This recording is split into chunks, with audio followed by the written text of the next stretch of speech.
Hello. അപ്പം ഞാന് shift കഴിഞ്ഞിട്ട് നേരെ വന്നിരിക്കുവാ ട്ടോ. ഞാനൊരു വീഡിയോ ഇട്ടിട്ടുണ്ടായിരുന്നു. ഞാൻ എൻ്റെ കോഴ്സിനെ പറ്റി പറഞ്ഞിട്ട് ഒരു ഷോർട്സ് ഇട്ടിട്ടുണ്ടായിരുന്നു. സോ, അതിനകത്ത് കുറേ കമൻറ്റ്സ് വന്നു. അതിനെ പറ്റിയിട്ടൊരു ഡീറ്റെയിൽഡ് വീഡിയോ ഇടാവോന്ന്. അതായത് ഈ +2 കഴിഞ്ഞിട്ടിരിക്കുന്ന കുറച്ച് പേര് കൺഫ്യൂസ്ഡ് ആയിരിക്കുമല്ലോ. ഇനി എന്തെടുക്കണോന്നൊക്കെ. സോ, അങ്ങനെയുള്ളവർക്ക് വേണ്ടിയിട്ടുള്ളൊരു വീഡിയോ ആണ് ഇത്. അപ്പം എൻ്റെ വീഡിയോ ആദ്യമായിട്ടാണ് കാണുന്നതെങ്കിൽ ഒന്ന് സബ്സ്ക്രൈബ് ചെയ്യണേ.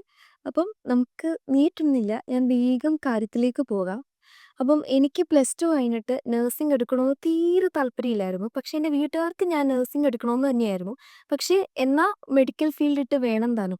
സോ, അങ്ങനെ ഞാൻ കുറേ തിരക്കിയാണ് ഞാനിപ്പോൾ എടുത്തേക്കുന്ന കോഴ്സ്, അതായത് ഞാൻ എടുത്തേക്കുന്നത് ബിഎസ്സി റേഡിയോളജിയാട്ടോ. ബിഎസ്സി ഞങ്ങള് അതിന് വേറെ പേരുണ്ട്. ബിഎസ്സി എംഐടി എന്നും കൂടെ പറയും. അതായത് മെഡിക്കൽ ഇമേജിംഗ് ടെക്നോളജി. അപ്പം ബിഎസ്സി എംഐടി എന്ന് പറയുമ്പം ചിലർ ചോദിക്കും, ലാബാണോ പഠിക്കുന്നത്? ലാബല്ല, അത് വേറെ. അത് എംഎൽടി, ഇത് എംഐടി. അലൈഡ് എന്ന് പറഞ്ഞിട്ട് തന്നെ ഒരു ഡിവിഷൻ ഉണ്ട് നമുക്ക് മെഡിക്കൽ ഫീൽഡിൽ കോഴ്സുകൾക്ക്. അലൈഡ് എന്ന് പറയുമ്പോൾ അതിനകത്ത് വരുന്നതാണ് ബിഎസ്സി റേഡിയോളജി, ബിഎസ്സി ആർഡിടി, അതായത് ഡയാലിസിസ്, സിസിടി കാർഡിയാക്ക്, പിന്നെ എടിഒടി അനസ്തേഷ്യ ആൻഡ് ഓപ്പറേഷൻ തിയേറ്റർ, പെർഫ്യൂഷന്, പിന്നെ ലാബ്, ഒപ്റ്റോമെട്രി, അങ്ങനെ കുറേ കോഴ്സുകൾ ഇതിനകത്ത് വരുന്നുണ്ട് കേട്ടോ. അപ്പം അതീന്നാണ് ഞാൻ ഈ ഒരു കോഴ്സ് സെലക്ട് ചെയ്തത്. അപ്പം എന്താണ് ബിഎസ്സി റേഡിയോളജി?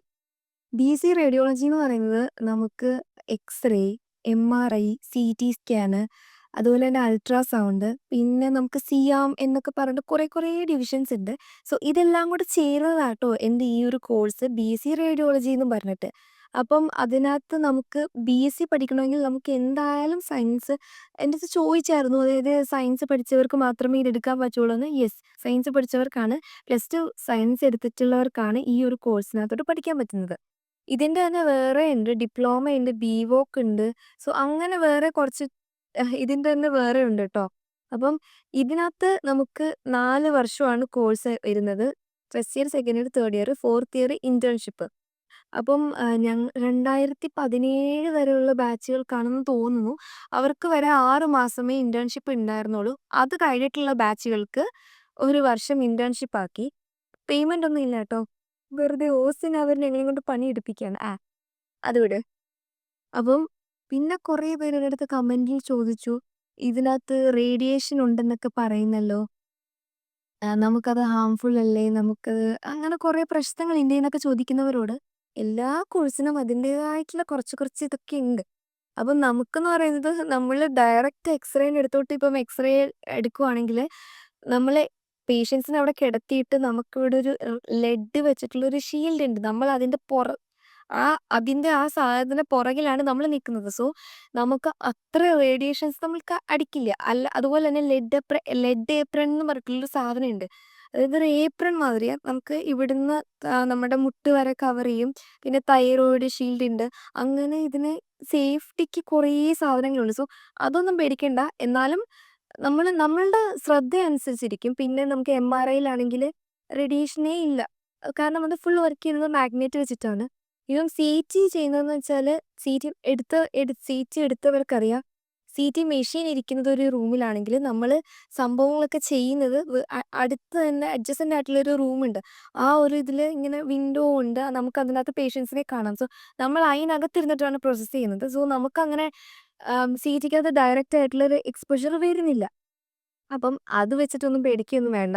പിന്നെന്താ, എനിക്കറിയാവുന്നതാട്ടോ ഞാൻ പറയുന്നത്. ഇതൊക്കെയാണ് ഇതിന് വരുന്നത്. പിന്നെ ഫസ്റ്റ് ഇയറിൽ നമുക്ക് സബ്ജക്റ്റുകൾ ചോദിക്കുവാണെങ്കിൽ ഫസ്റ്റ് ഇയറിൽ 5 സബ്ജക്റ്റാണ്. അലൈഡിന് എല്ലാ കോഴ്സിനും ഫസ്റ്റ് ഇയർ സെയിം സബ്ജക്റ്റുകളാണ് വരുന്നത്. 5 സബ്ജക്റ്റാണ് നമുക്ക് വരുന്നത്. പിന്നെ സെക്കൻഡ് ഇയറിൽ 3 സബ്ജക്റ്റ്, തേർഡ് ഇയറിൽ 2 സബ്ജക്റ്റ്. അയ്യേ, ഇത്രയും സബ്ജക്റ്റേ ഉള്ളൂ എന്നൊന്നും ആരും പറയരുത്. കാരണം ഇത്ര സബ്ജക്റ്റാണ്. നല്ല കുറച്ച് ടഫാട്ടോ ഇത് പഠിക്കാൻ. പക്ഷെ പഠിച്ചാൽ നല്ല യൂസ് ആയിട്ടുള്ളൊരു സാധനം കൂടിയാണ്. നമുക്ക് ഇപ്പം നഴ്സിംഗ് അവരുടെ അത്രയും കഷ്ടപ്പാടില്ല നമുക്ക്. നഴ്സിംഗ് എന്ന് പറയുമ്പോൾ എനിക്കറിയാം, ഞാൻ കണ്ടിട്ടുണ്ട്. എൻ്റെ ഫ്രണ്ട്സ് കുറേ പേര് നഴ്സിംഗുകളുണ്ട്. എനിക്കറിയാവുന്ന കുറേ പേര് നഴ്സിംഗ് പഠിക്കുന്നുണ്ട്. സോ, അവരുടെ അത്രയും കഷ്ടപ്പാടൊന്നും നമുക്കില്ല. നമ്മുടെ അടുത്ത് ഇങ്ങോട്ട് വരുന്ന പേഷ്യൻസിനെ നമ്മൾ എന്താന്ന് വെച്ചാൽ, ഇപ്പം സിടി ആണെങ്കിൽ സിടി, എക്സ്റേ ആണെങ്കിൽ എക്സ്റേ, അത് എടുത്തിട്ട് വിടുക. അത്ര തന്നെ ഉള്ളൂ. പിന്നെ സാലറീന്റെ കാര്യം ചോദിക്കുവാണെങ്കിൽ ജോബ് ഓപ്പർച്യൂണിറ്റീസ് ഇപ്പം എല്ലാ ഹോസ്പിറ്റലുകളിലും എക്സ്റേ ആണെങ്കിലും എക്സ്റേ എല്ലാ ഹോസ്പിറ്റലുകളിലും ഉണ്ട്. പിന്നെ നമുക്ക് എംആർഐ, സിടി ആണെങ്കിലും എല്ലായിടത്തൊന്നും ഇല്ലെങ്കിലും ഇത് ഉള്ള ഹോസ്പിറ്റലിൽ നമുക്ക് അത്യാവശ്യം ജീവിച്ച് പോകാനുള്ള രീതിയിൽ നമുക്ക് കിട്ടും. ഇപ്പൊ എബ്രോഡ് പോകാനാണെങ്കിൽ നല്ല രീതിക്ക് ചാൻസിന്റെ അല്ല, ഇപ്പം നമുക്ക് എബ്രോഡ് പോവാണെങ്കില് ഒരുവിധം നല്ല രീതിക്ക് നല്ലൊരു സാലറി ഒക്കെ നമുക്ക് കിട്ടും കേട്ടോ. അതായത് ഇപ്പം ന നഴ്സിങ്ങിന് മാത്രമേ അത്ര കിട്ടുവോളന്നൊന്നും ഇല്ല. ഏറെക്കുറെ നമുക്ക് നല്ലൊരു സാലറി നമുക്ക് കിട്ടും. എനിക്ക് പിന്നെ ഇതിനെ പറ്റിയിട്ട് കുറേയും കൂടെ ഡെക്കറേറ്റ് ചെയ്ത് പറയാനൊന്നും അറിയില്ല. എനിക്കറിയാവുന്ന കാര്യങ്ങൾ മാത്രാട്ടോ പറഞ്ഞത്. ഇനി ഇതിനകത്ത് എന്തെങ്കിലും തെറ്റുണ്ടെങ്കിലോ അല്ലെങ്കില് ഇനി എന്തെങ്കിലും ഇൻഫർമേഷൻസ് കൂടുതലുണ്ടെങ്കിലും ഇതിനെ കമന്റിനകത്തൊന്ന് പറയാട്ടോ. അപ്പം എനിക്കറിയത്തില്ലെങ്കിൽ ഞാൻ കൂടെ അത് മനസ്സിലാക്കുവല്ലോ. അപ്പം ഇത്രയൊക്കെ ഉള്ളൂ. വല്യ ഡീറ്റെയിൽ ആയിട്ടൊന്നും ഇല്ല. ഇതൊക്കെ തന്നെയാണ്. ഇനി നിങ്ങൾക്ക് എന്തെങ്കിലും ഡൗട്ടുകളുണ്ടെങ്കില് ഇതിനകത്ത് കമന്റ് ചെയ്യുക. ഞാൻ വേറൊരു വീഡിയോ ഇടാട്ടോ. അപ്പം അത്രേ ഉള്ളൂ. ബൈ.